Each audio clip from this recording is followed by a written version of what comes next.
नमस्कार दोस्तों, अगर आप भी भारत और इंग्लैंड के बीच खेली जा रही 5 मैचों की टेस्ट सीरीज के तीसरे टेस्ट महामुकाबले के 5वें दिन का सबसे रोमांचक महामुकाबला देखने के बाद खुश हैं, तो हमारी इस वीडियो को एक लाइक करना नहीं भूलिए। आज के हमारी इस वीडियो का लाइक टारगेट सिर्फ 500 लाइक है, तो दिल से एक लाइक जरूर कीजिए। दोस्तों, दूसरे टेस्ट महामुकाबले के 5वें दिन आया, जो जोफ्रा आर्चर की गेंदबाजी का ऐसा तूफान कि भारत के खिलाफ मचा दिया हड़कंप। फिर भारतीय की वापसी में रविंद्र जडेजा ने उड़ा दिए। इंग्लैंड के परखच्चे कमाल की बल्लेबाजी करके इंग्लैंड को बैकफुट पर धकेल दिया, और फिर बुमराह ने पुजारा की तरह बल्लेबाजी करके भारत की कराई घातक वापसी अंतिम पलों में पलट दिया। मैच का रुख, जी हां दोस्तों, जहां आपको बता दें, भारतीय टीम इस समय इंग्लैंड दौरे पर है और तीसरे टेस्ट महामुकाबले में लॉर्ड्स के मैदान में भारत और इंग्लैंड की एक दूसरे से टक्कर हुई। इस महामुकाबले में पहले इंग्लैंड के कप्तान बेन स्टोक्स ने टॉस जीता था और बल्लेबाजी करते हुए भारत के खिलाफ पहली पारी में 387 रन बनाए और ऑल आउट हो गई। इसके जवाब में उतरी भारतीय टीम ने तीसरे दिन भारतीय टीम ने भी 387 रन बनाए।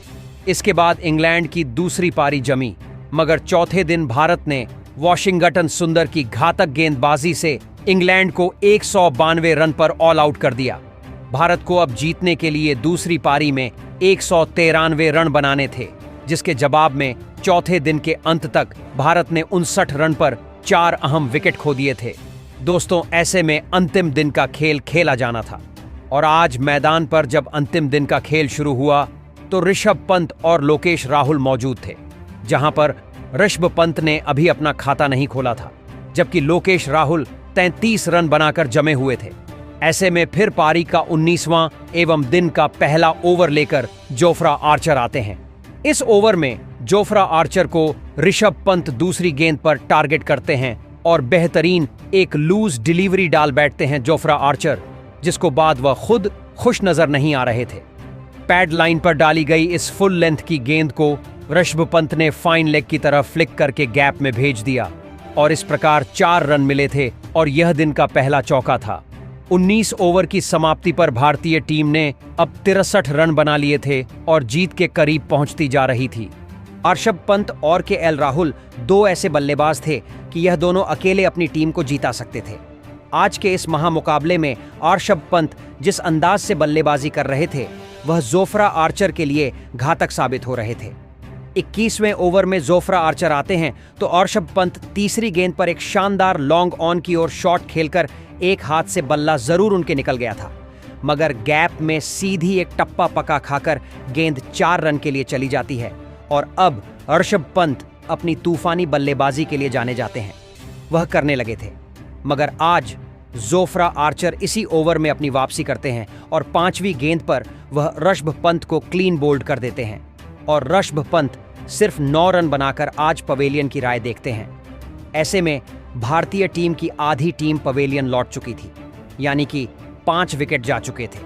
अभी भी जीत के लिए भारतीय टीम को 122 रन की दरकार थी, और ऐसे में अब ऋषभ पंत के आउट हो जाने के बाद ऑलराउंडर और सबसे एक्सपीरियंस खिलाड़ी रविंद्र जडेजा मैदान पर आते हैं, और रविंद्र जडेजा और लोकेश राहुल मिलकर अब यहां से सिंगल डबल रन लेना चालू कर देते हैं, और यहां से इन दोनों के कंधों पर जिम्मेदारी थी कि अपनी टीम को संभालें और एक छोटे से स्कोर को आसानी से चेज करके भारतीय टीम को जिता दें।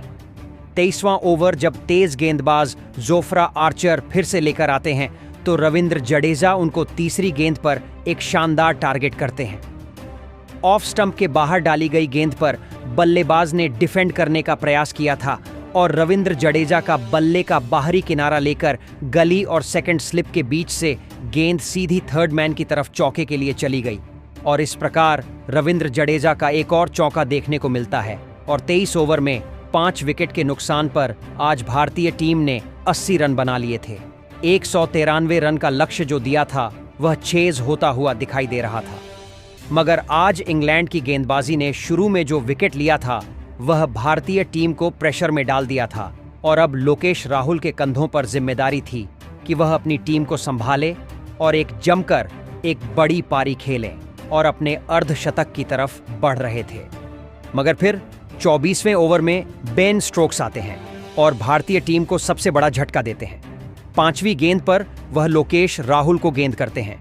लोकेश राहुल चूक जाते हैं, पैड पर गेंद टकरा जाती है और LBW आउट दिया जाता है और लोकेश राहुल 39 रन बनाकर पवेलियन चले जाते हैं। दरअसल इंग्लैंड की तरफ से रिव्यू लिया गया था जो कि सफल दिखाई दिया और 81 पर छठवां बड़ा झटका भारतीय टीम का अब जा चुका था।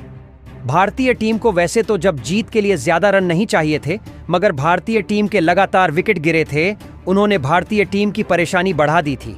इसके बाद बल्लेबाजी करने के लिए ऑलराउंडर वॉशिंगटन सुंदर मैदान पर जरूर आए, मगर वह भी कुछ खास नहीं कर पाए और वॉशिंगटन सुंदर भी 25वें ओवर में जोफ्रा आर्चर की गेंद पर कैच आउट होकर पवेलियन चले जाते हैं।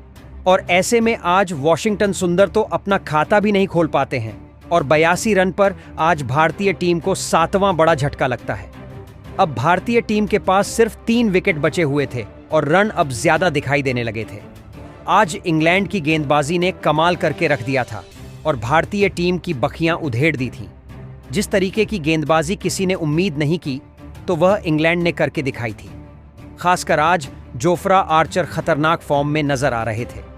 इसके बाद बल्लेबाजी करने के लिए नीतीश कुमार रेड्डी आते हैं और ऑलराउंडर रविंद्र जडेजा और नीतीश कुमार रेड्डी के कंधों पर अपनी टीम को एक बेहतरीन तरीके से जीत दिलाने की बड़ी जिम्मेदारी थी। मगर भारतीय टीम अब पूरी तरीके से बैकफुट पर नजर आने लगी थी, जिसके कारण अब भारतीय टीम का जीत पाना असंभव नजर आने लगा था। मगर जब तक रविंद्र जडेजा को मैदान पर देखते हैं, सभी को भरोसा हो रहा था कि रविंद्र जडेजा मैदान पर अपनी टीम को जीता सकते हैं। और देखते ही देखते ड्रिंक्स का ब्रेक होता है और भारतीय टीम 29 ओवर में 7 विकेट के नुकसान पर 95 रन बना लेती है और रविंद्र जडेजा और नीतीश कुमार रेड्डी के बीच में एक शानदार साझेदारी पनपने लगती है। अब इन दोनों ने मिलकर जैसे तैसे करके भारतीय टीम को 33वें ओवर तक 100 रन पर पहुंचाया था और भारतीय टीम ने 7 विकेट खोकर 100 रन बना लिए थे। अब नीतीश कुमार रेड्डी और रविंद्र जडेजा को संभलकर बल्लेबाजी करने की जरूरत थी, वरना भारतीय टीम को तगड़ी हार झेलना पड़ सकता था। ऐसे में नीतीश कुमार रेड्डी अब अपना बल्ला 36वें ओवर में खोलते हैं और कप्तान बेन स्टोक्स को चौथी गेंद पर एक शानदार कवर पॉइंट फील्डर के बीच से पैर निकालकर ड्राइव करके गेंद को चौके के लिए भेज देते हैं और इस ओवर में 4 रन के साथ 36 ओवर में टीम 7 विकेट खोकर 107 रन पूरे कर लेती है। इसके बाद दोस्तों रविंद्र जडेजा अपना बल्ला खोलना चालू करते हैं और सिंगल डबल लेकर वह नीतीश कुमार रेड्डी के साथ एक बेहतरीन साझेदारी जमाना चालू कर देते हैं, जो कि भारतीय टीम को जीत दिलाने के लिए कहीं ना कहीं अग्रसर नजर आने लगी थी। देखते ही देखते इन दोनों के बीच में बेहतरीन 30 रनों की साझेदारी हो गई थी, जो लगभग 15 ओवर तक चली थी। मगर फिर 40वां ओवर लेकर क्रिस बॉक्स आए। उन्होंने नीतीश कुमार रेड्डी को जेमी स्मिथ के हाथों तीसरी गेंद पर कैच आउट कर दिया और आज 13 रन की एक छोटी सी पारी खेलकर नीतीश कुमार रेड्डी पवेलियन चले गए थे और 112 रन पर 8वां बड़ा झटका भारतीय टीम को लगता है। अभी भी भारतीय टीम को जीतने के लिए 81 रन की दरकार थी और अभी मैदान पर उनके सिर्फ 2 विकेट बचे हुए थे। इसके बाद लंच का समय हो जाता है। लंच के बाद जब मुकाबला शुरू होता है, बल्लेबाजी करने के लिए जसप्रीत बुमराह आते हैं। भारतीय टीम के सबसे खतरनाक ऑलराउंडर रविंद्र जडेजा के कंधों पर जिम्मेदारी हुए अपनी टीम को आगे बढ़ाएं और जीत दिलाएं। ऐसे में 41वां ओवर लेकर जब जोफ्रा आर्चर आए तो रविंद्र जडेजा तीसरी गेंद पर डाउन द लेग डाली गई गेंद को सिर्फ अपना बल्ला लगा देते हैं। बेहतरीन टाइमिंग का इस्तेमाल करते हुए फ्लिक करके एक शानदार चौका उनके बल्ले से देखने को मिलता है और 41 ओवर में टीम 8 विकेट खोकर 117 रन बना चुकी थी। भारतीय बल्लेबाजी बेहद निराशाजनक प्रदर्शन करके दिखा रही थी, जिसके कारण पूरी तरीके से बैकफुट पर जा चुकी थी। अब भारतीय कप्तान शुभमन गिल, कोच गौतम गंभीर और पूरी भारतीय टीम निराश दिखाई दे रही थी और जीत की कम उम्मीदें दिखाई दे रही थीं, क्योंकि सिर्फ 2 विकेट तो लेना था और भारतीय टीम की हार तय थी।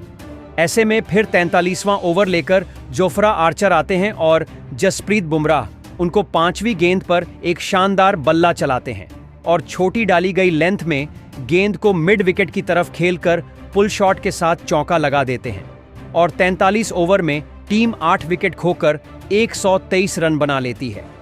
123 रन से तो काफी दूर थी और भारतीय टीम के पास सिर्फ 2 विकेट थे।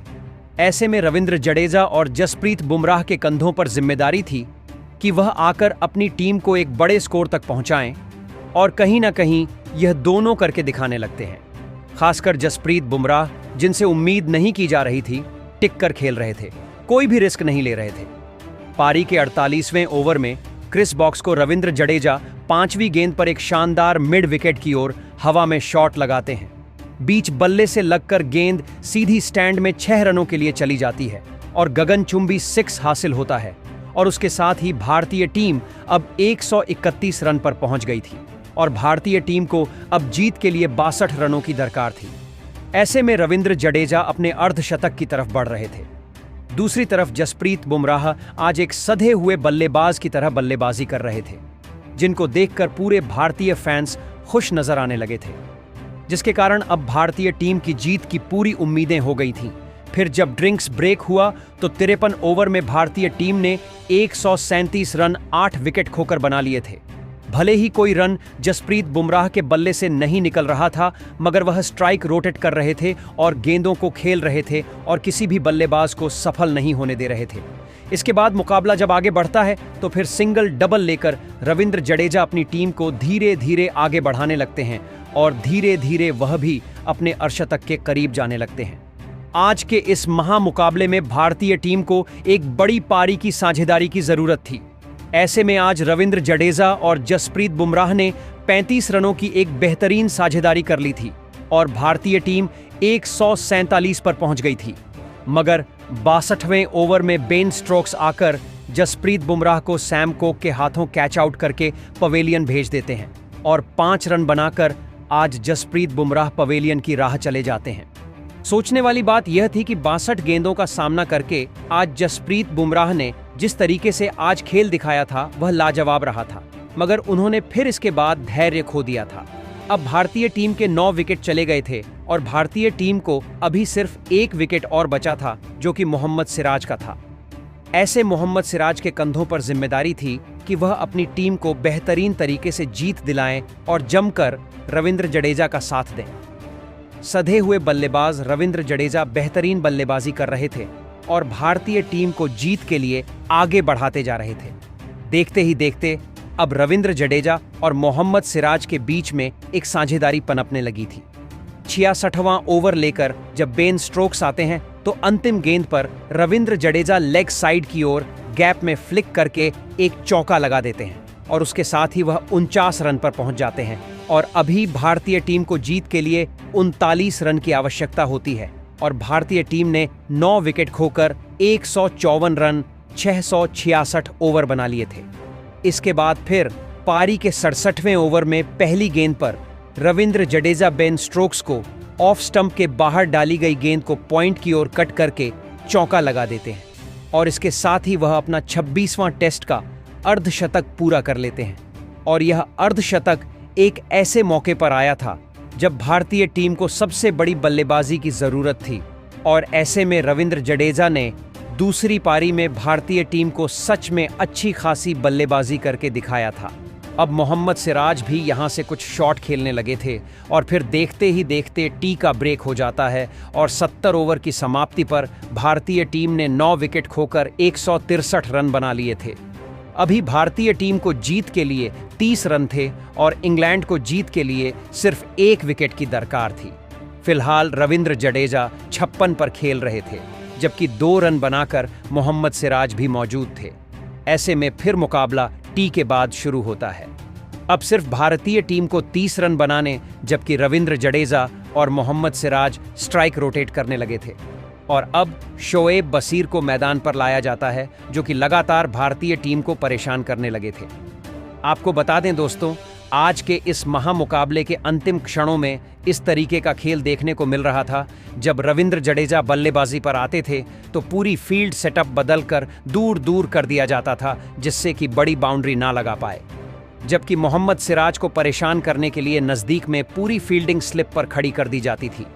जिस कारण मोहम्मद सिराज परेशान नजर आने लगे थे। और फिर जोफ्रा आर्चर की एक गेंद जो कि सीधा मोहम्मद सिराज के हाथ में लगती है, जिसके कारण मोहम्मद सिराज अब परेशान हो जाते हैं। तेज गति से बाएं हाथ के कंधे पर लगी थी। ऐसे में फिर पारी का 75वां ओवर लेकर जब शोएब बसीर आते हैं, क्योंकि मोहम्मद सिराज अब चोटिल हो गए थे, परेशान हो रहे थे। 5वीं गेंद पर मोहम्मद सिराज एक गेंद को शानदार तरीके से डिफेंड करने जाते हैं, मगर गेंद आराम से बैट का किनारा लेकर सीधी स्टंप पे जा लगी और भारतीय टीम का आखिरी विकेट भी गिर गया। और ऐसे में भारतीय टीम ने सिर्फ इस महामुकाबले में दूसरी पारी में 170 रन बना पाए और 22 रन के अंतर से इस टेस्ट को हारकर अब 1-2 से सीरीज में पिछड़ चुकी है। ऐसे में भारतीय गेंदबाज मोहम्मद सिराज अंतिम क्षणों में बेहद ज्यादा निराश दिखे, जबकि एक तरफा जीत का प्रयास करने वाले रविंद्र जडेजा की पूरी मेहनत बेकार गई। इस महामुकाबले में भारतीय टीम की बल्लेबाजी पूरी तरीके से फ्लॉप साबित हुई, जबकि इंग्लैंड के गेंदबाजों ने कमाल किया। इस महामुकाबले के पूरे ओवरव्यू की बात करें तो पहली पारी में भारतीय टीम के सामने इंग्लैंड ने 387 जरूर बनाए थे, मगर भारतीय टीम भी 387 बनाकर पहली पारी में बराबरी पर पहुंच गई थी।